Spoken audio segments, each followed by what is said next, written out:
3, 4. Testing, 1, 2, 3, 4. The Columbia Workshop under the direction of Irving Reis. Ladies and gentlemen, tonight the Columbia Workshop presents the fifth in its series of experimental programs dedicated to you and the magic of radio. Thank you for your letters on last Saturday evening's broadcast, Case History by Milton M. E. Geiger. Your response to this unusual dramatic script has convinced us that in giving Mr. Geiger his first hearing on network radio, the Workshop has discovered a writer of first magnitude. We shall encourage more of his work. Tonight, we divide our program into two sections. The first half will consist of an interesting technical demonstration, which we believe will help you to understand more about your radio receivers. And the second half will be a presentation of a new and original radio drama, There Must Be Something Else, by Helen Burgavoy. Miss Burgavoy is a talented young radio actress, and There Must Be Something Else is her initial attempt at writing for the microphone. Before our demonstration begins, we should like to introduce a man whose cooperation and assistance to the workshop has alone made most of the experimenting possible, Mr. E.K. Cohan, Director of Engineering for the Columbia Broadcasting Company. Ladies and gentlemen, the engineering department of the Columbia Network is as happy to play a part in this series of experimental programs known as the Columbia Workshop as it is proud of the fact that its young and creative producer, Mr. Irving Reis, was for many years one of its very capable members.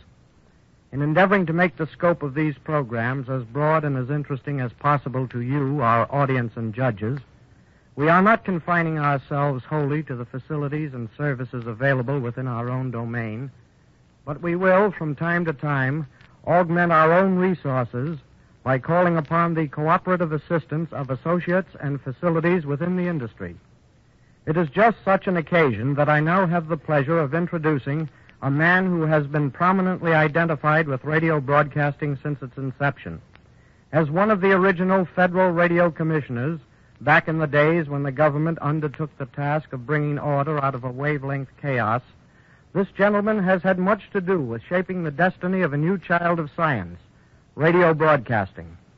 We have requested him to be with us this evening that he might employ the medium with which he has been so closely associated to bring to you some more of the marvels of modern science. May I present Dr. Orestes H. Caldwell. Thank you, Mr. Cohan. Ladies and gentlemen, your radio set is a marvelous mechanism, and I am glad to have the opportunity to help the workshop in telling you something about it. Your receiver, looked at one way, is a machine with 100 million moving parts, and yet it all operates silently as it converts the feeble little electrical impulses which ultimately become music and sound in your loudspeaker. In a moment, I am going to demonstrate some of these moving parts, whose speed is faster than a high-powered rifle bullet. The most interesting thing about a radio set to me is its uncanny ability to take the tiny electrical current which comes flowing down the antenna wire and to magnify that current millions and millions of times until it has power enough to reconstruct the original sound life-size, just as that sound was produced in the broadcast studio many miles away. The current picked up by your antenna is so small that a cent's worth of electricity at present rates could keep a current strong enough to produce an audible sound in your radio for 30 million years. So that to start such an experiment, we would have to turn the calendar back to those dim Triassic times when dinosaurs scampered over the face of America. But even a current so tiny as that flows in your home antenna contains in itself all the marvelous tones and cadences of the music or speech. You have only to amplify it or magnify it through your radio set, and when it is built up several 100 million times, it flows into your loudspeaker and reproduces all the sounds that went into the microphone at the studio. In this process of magnification, the currents flow through various magnetic parts in your radio receiver. And in these parts, there take place some incredibly swift and wonderful actions that we are going to let you hear. Tiny particles in the solid iron of the magnetic parts have to turn flip-flops many times a second to pass along the signal which brings you the sound. And that iron, in fact any iron, is made up of tiny particles called molecules, which are so small that it takes about 30 million of them laid end to end to measure an inch. When no current is flowing through your receiver, these molecules lie helter-skelter, some turned this way and that, and their magnetic force is neutralized.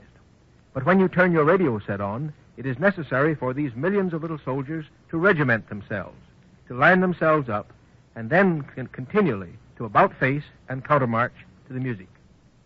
Upon the accuracy and the unison with which they obey depends the quality of your radio reproduction. When low tones are coming through your receiver, the molecules are about facing probably 100 times a second. When high tones come through, they are called upon to reverse themselves about 5,000 times per second. No scientist has yet been able to devise a microscope powerful enough to enable you even to see one of these little molecules in action. Yet I am going to let you hear these individual iron molecules as they turn over in their steel beds. With the special apparatus we have here in the studio this evening, you are going to hear the movements of particles less than 1/30,000,000th of an inch long. I hold in my hand a piece of soft iron in which the molecules lie relaxed and lazily strewn about in all directions. Because they are in this lazy state, the iron does not appear to be magnetized. But now listen as I bring it near a horseshoe magnet. As it approaches the magnet, you will hear the little molecules in the soft iron begin to line themselves up.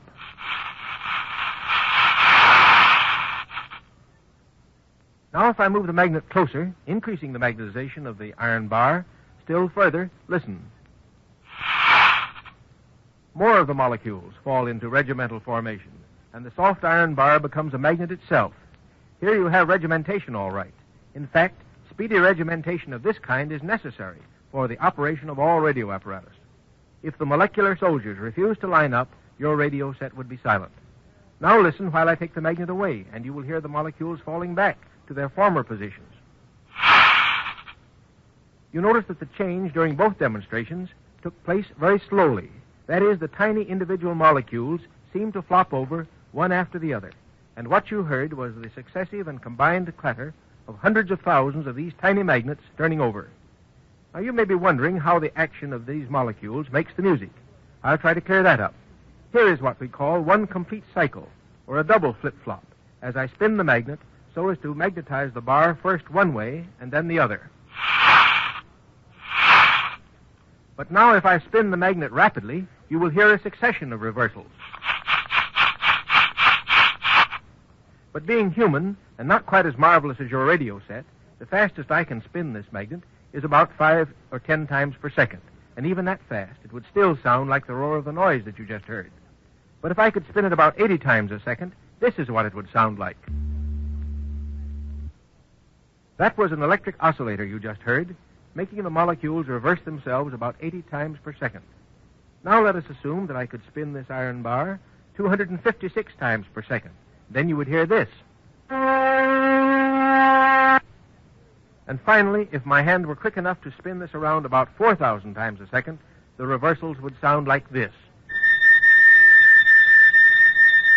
So you see, every musical note or sound is produced by a succession of rapid, right-about faces of the amazing little soldiers in your radio set.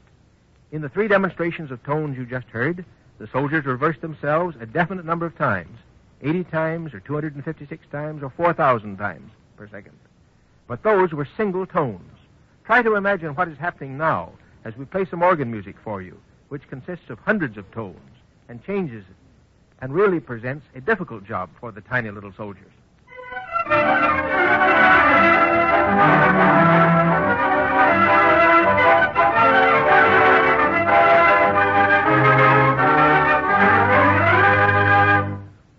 Every time you hear music or speech over the radio, remember that it has been made possible by these rapid about-faces, or flip-flops if you prefer, of millions of tiny little iron molecules, turning somersaults hundreds and thousands of times a second. So if you're going to listen to splendid music, you will want a radio set capable of reproducing all the rich tones of the bass, as well as the treble overtones, which give snap and color to the instruments of the orchestra. It is these overtones that give timbre and accuracy to the quality of the singer's voice or the musician's violin. Modern broadcasting stations do their part by delivering this music right to your roof. But some sets have little soldiers that are not quite as active and alive enough to make the reversals as fast as high-quality music demands. In some of our demonstration broadcasts to follow, we shall show you what a faulty radio receiver does to prevent your hearing the entire range of sounds as it is broadcast. Thank you. Thank you, Dr. Caldwell. And now, the Columbia Workshop presents There Must Be Something Else by Helen Burgervoy.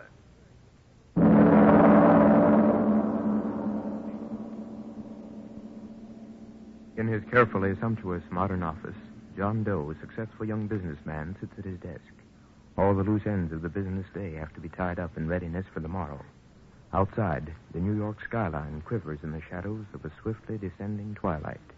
Outside, the myriad lights twinkle softly, mystically. Heedless of this, John Doe is busy talking on the telephone. Now get it straight. Sell. Yes, I know I told you not to last week, but there's been a change. Well, this is no time for explanations. I've got my eye right on the tick of this second. Sell. All right, check with me tomorrow. Yes, goodbye.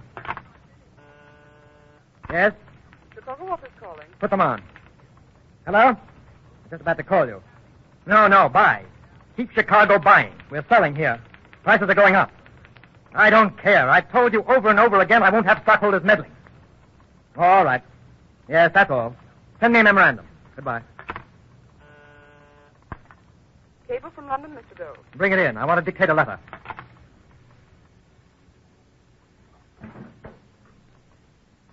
Here's the cable, Mr. Doe. Oh, let me see. Well, I'll do nothing of the sort. Quoting a figure like that. Wait a minute. Hello? Who? No. Tell him I can't see him. I don't care how long he's waited. Yes. Make it next week. And that goes for everybody. Now, where was I? You wanted to dictate a letter, Mr. Doe. Oh, yes. Hawkins of London. You know the address. No, I think I'd better phone him. Get me London. He'll have to double his offer before he signs that contract. It's too late, Mr. Doe. What? It's 11 p.m. in London now. Oh, that's right. These time differences waste a lot of hours and money. Yes, Mr. Doe. Call Henry on your phone outside and tell him to get the car here. The picker's stopped. Guess business is over. Yes, Mr. Doe.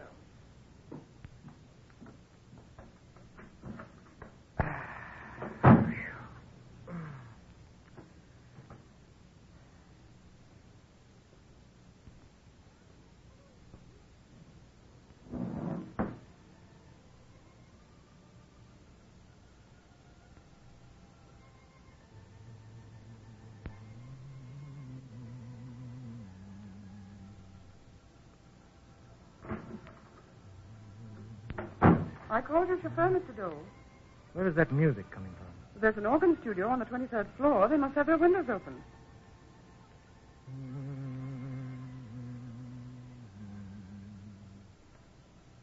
It's a long time since I heard that melody. Way back. It's strange how music takes you back to other things. Yes, Mr. Doe. And at this time, I don't know what it reminds me of. Like a half-remembered dream. Organ music and the New York skyline. It's pretty wonderful when you have time to stop and look at it. Yes, Mr. Doe. All those lights and shadows. Like a kid's dream. Arabian Nights in stone and steel. Behind those thousands of windows that glitter and melt into the twilight are other offices just like this one. Other young businessmen, other model secretaries.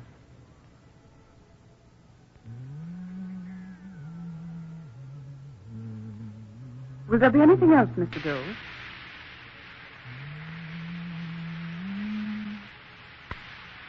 There must be something else.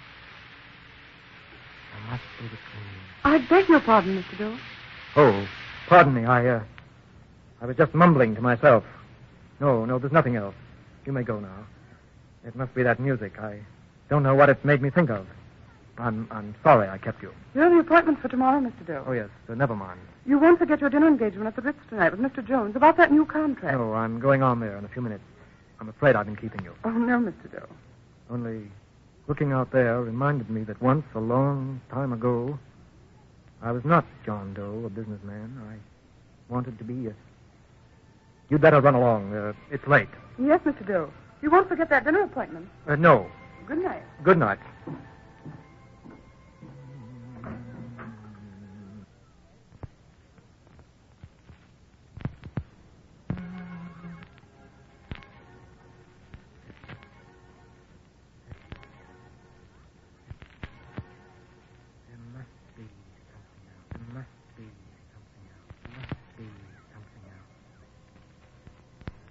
must be the dream.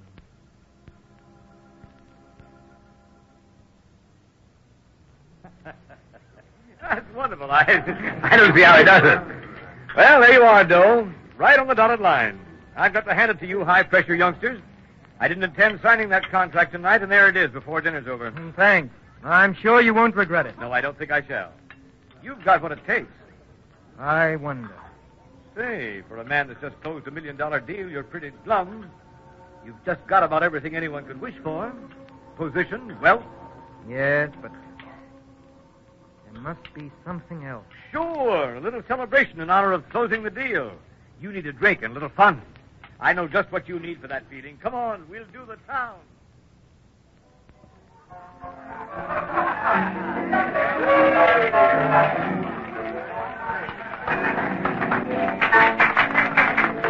Quiet. She's going to sing. She's a honey. She's a honey. I'm afraid of the dark. If I cling to you, it needs me nothing to you. It only means that I'm afraid of the dark. I'm afraid of the dark. Won't you hold my hand? I'm afraid of the dark.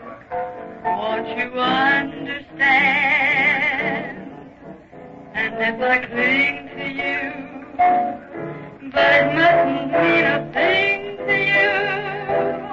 But I'm afraid of the dark. Won't you hold my hand?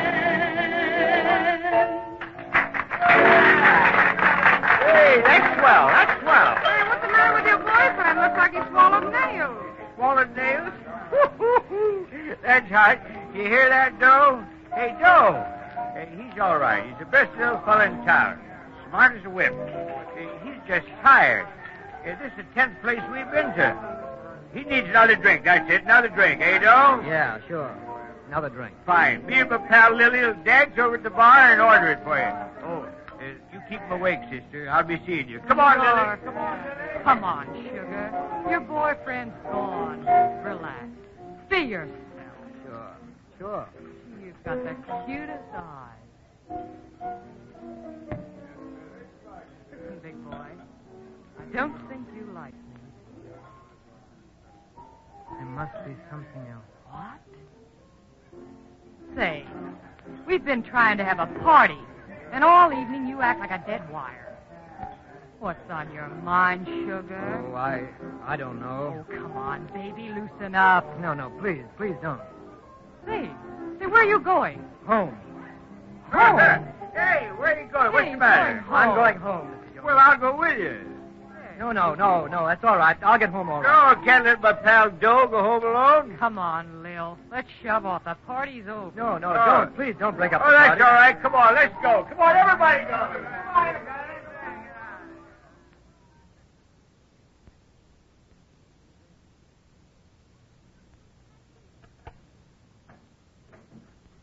Room 514, sir. Thanks, boy. Thank you, sir. Here you are. Got you home to your room safe and sound. Yes, thanks. You better get to bed, Doe. You look pretty tired. Yes, thanks, Mr. Jones. Good night. Well, I guess I'll be leaving you now. Go back and find the girls. Yeah, sure. Well, good night, old pal. See you in the morning. Good night. Good night.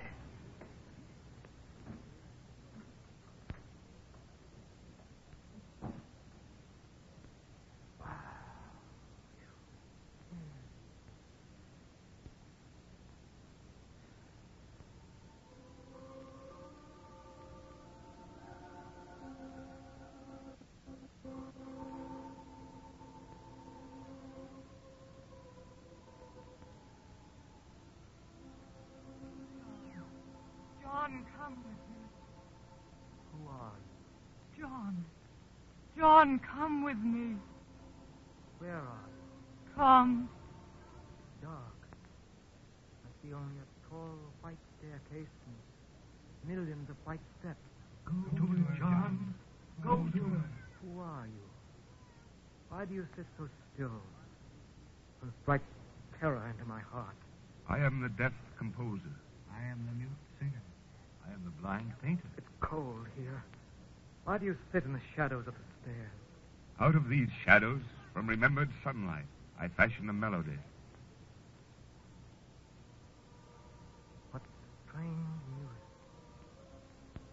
I've never heard that tune before. Why does it come from so far away? Because of the deafness, John. And now I hear something else.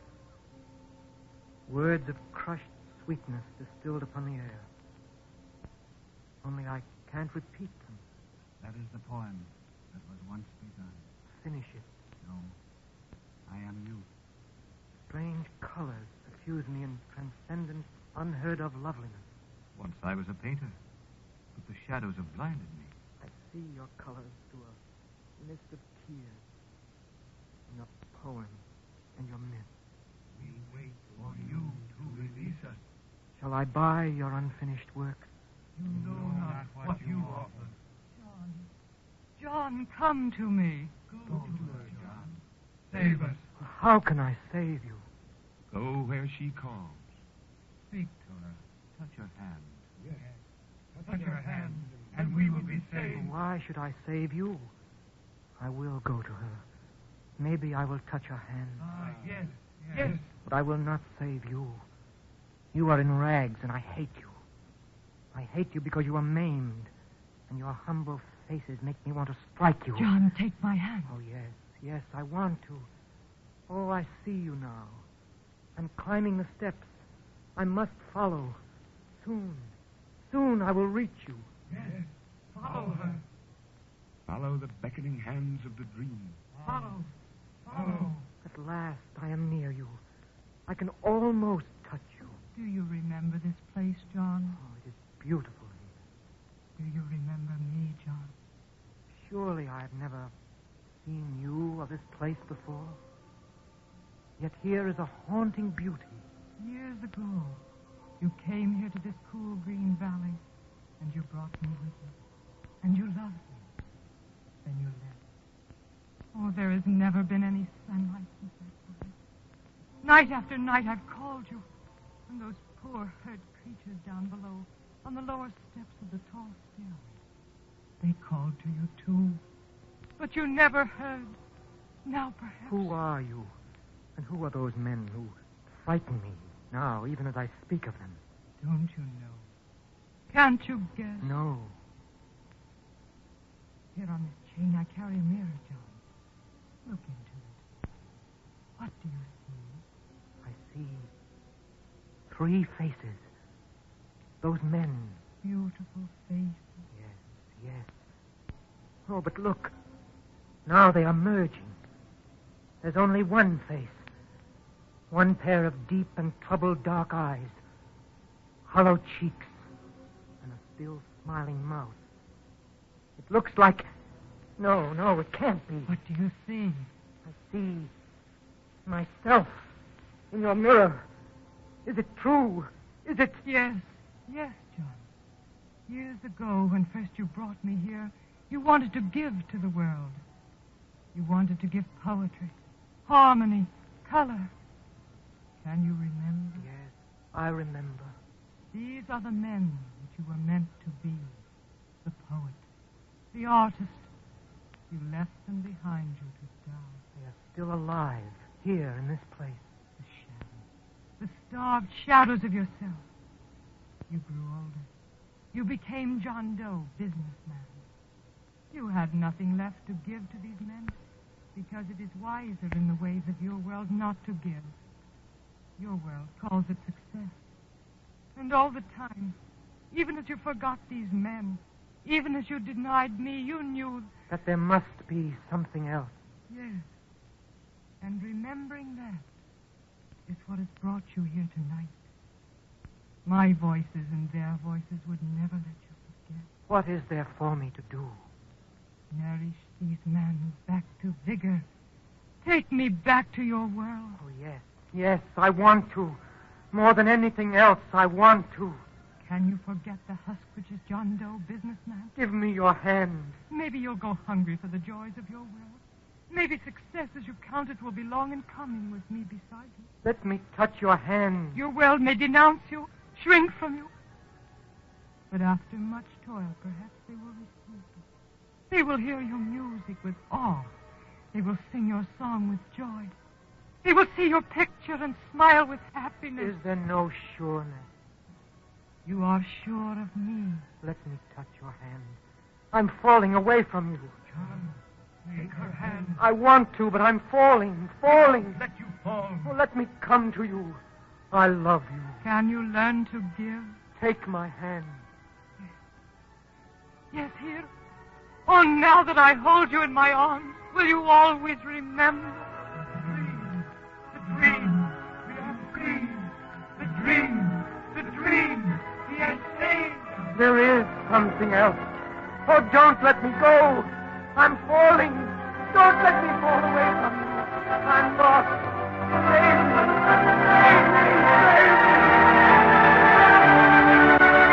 Save me. Save me. Save him. Oh. Hello? What? Who? Well, how did you know I was here? Oh, yeah, sure. Put him on. Hello? Oh, yes, swell. Sure, get a hold of Hawkins in London right away. Tell him to sell the first block. Oh, you bet. We'll clean up $1 million. Oh, nice work. I'll be down in a little while. Sure. All right, wait for me.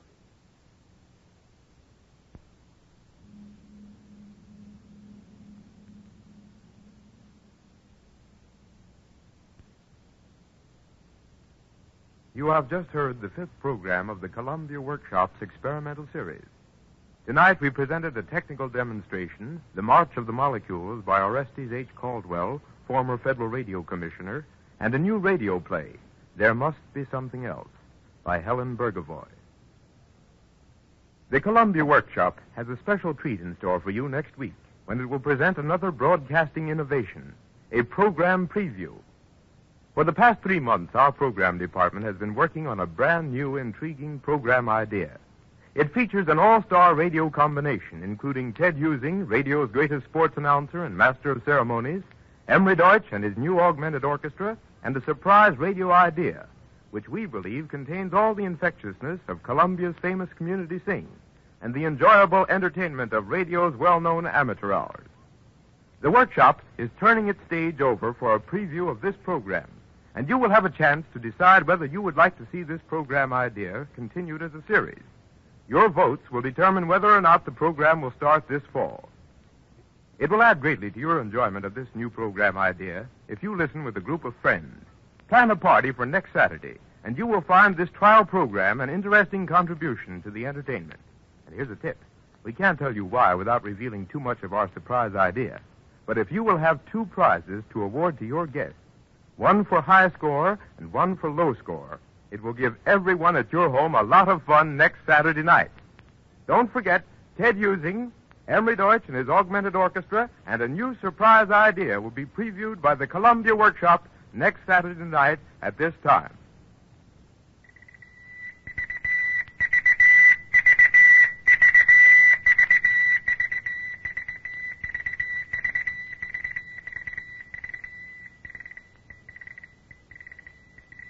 The Columbia Workshop is directed by Irving Reis.